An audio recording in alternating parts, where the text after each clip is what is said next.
Saudara-saudara, tema kita firman dalam kehidupan. Firman dalam kehidupan. Kehidupan dalam firman. Pendeknya, firman dilaksanakan dalam kehidupan. Dan untuk melaksanakan firman itu dalam kehidupan sehari-hari, kita membutuhkan 3 hal. 3, bukan 1, bukan 2, 3. Yang pertama adalah tahu. Yang kedua, mau. Yang ketiga, mampu. Bahasa Indonesia cakep ya. Bunyinya enak loh. Tahu, mau, mampu. Saudara-saudara, kalau cuma tahu, dan memang benar tahu, tapi nggak mau, itu disebut munafik. Minta maaf ya, kadang-kadang pendeta begitu ya. Yang kedua, saudara-saudara, kalau tahu dan mau, tapi nggak mampu, memblek, frustrasi. Jadi yang paling pas adalah 3 ya. Tahu, mau, dan mampu. Dan mampu ini di tangan Tuhan. Itu yang kita mau bicarakan. Saudara-saudara, saya mau membicarakan 3 hal. Yang pertama adalah ahli Taurat yang mencobai Tuhan Yesus dan membenarkan diri. Membenarkan diri, mencobai Tuhan Yesus. Jangan-jangan kita juga sering begitu ya.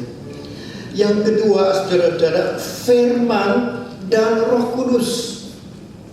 Baru kita bicara yang ketiga, firman dalam kehidupan kita. Kita nggak bisa bicara yang ketiga, firman dalam kehidupan, kalau sebelumnya dilewati firman dan Roh Kudus. Roh Kudus yang memungkinkan kita untuk tahu, mau, dan mampu. Saudara-saudara, ahli Taurat. Enggak semua orang ahli Taurat begitu sih, tapi yang satu ini ingin mencobai Tuhan Yesus dan bertanya, Guru, apa yang harus ku perbuat supaya mendapatkan hidup yang kekal? Saudara-saudara, kalau kita coba membayangkan, kenapa sih dia bertanya begitu? Sebetulnya ada hal yang menarik, saudara-saudara. Penginjil Lukas, ada seorang yang cerdas, yang teliti ya, yang di bidang kesehatan, cerdas, teliti. Rupanya bersahabat juga dengan Rasul Paulus, makanya pemikiran-pemikiran cukup tajam. Dan dia menulis untuk seseorang yang bukan Yahudi, tapi seorang Greka.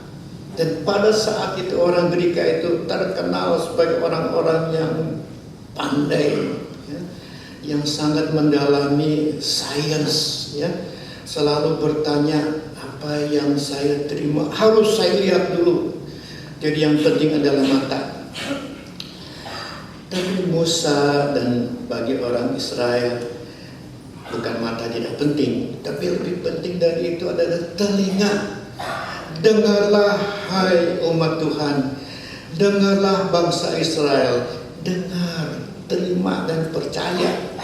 Dan sesudah itu baru kita minta penjelasan.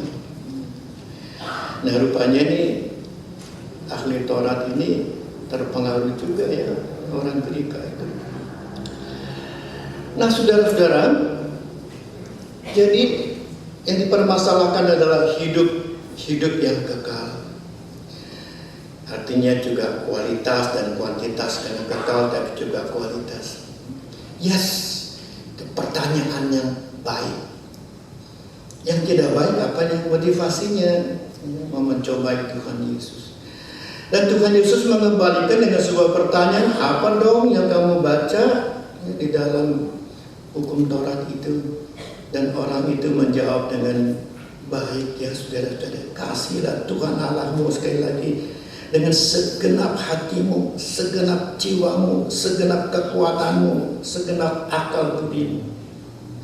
Dan kasihlah sesamamu manusia seperti dirimu sendiri. Yes, kata Tuhan Yesus, itu benar. Wah, ahli Taurat itu senang, tapi masih koma loh, masih koma. Ya. Perbuatlah demikian, maka engkau akan hidup. Nah, ini dia yang kedua, ini buat dia sangat berat ya. Perbuatlah. Lalu dia berbalik tanya lagi untuk membenarkan dirinya. Oke, tapi siapakah sesama manusia itu? Nah, Tuhan Yesus memberikan sebuah perumpamaan supaya ditarik kesimpulannya sendiri. Saudara-saudara, Yerusalem ke Yeriko, ini ada sesuatu yang menarik ya. Yerusalem itu tempat peribadahan, tempat ritual yang khusyuk, yang kaya. Yeriko itu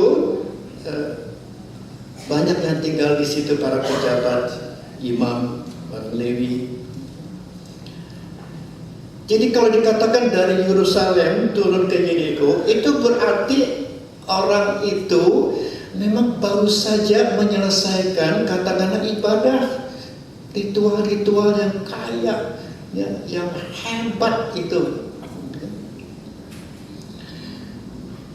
Tapi di tengah jalan, artinya juga belum terlalu lama barangkali ya, ketemu dengan orang yang setengah mati. Kalau ritual itu punya aktualisasinya, tidak akan berjalan dari seberang, dari sisi yang lain. Nah, begitulah dua pejabat itu, saudara, dari seberang.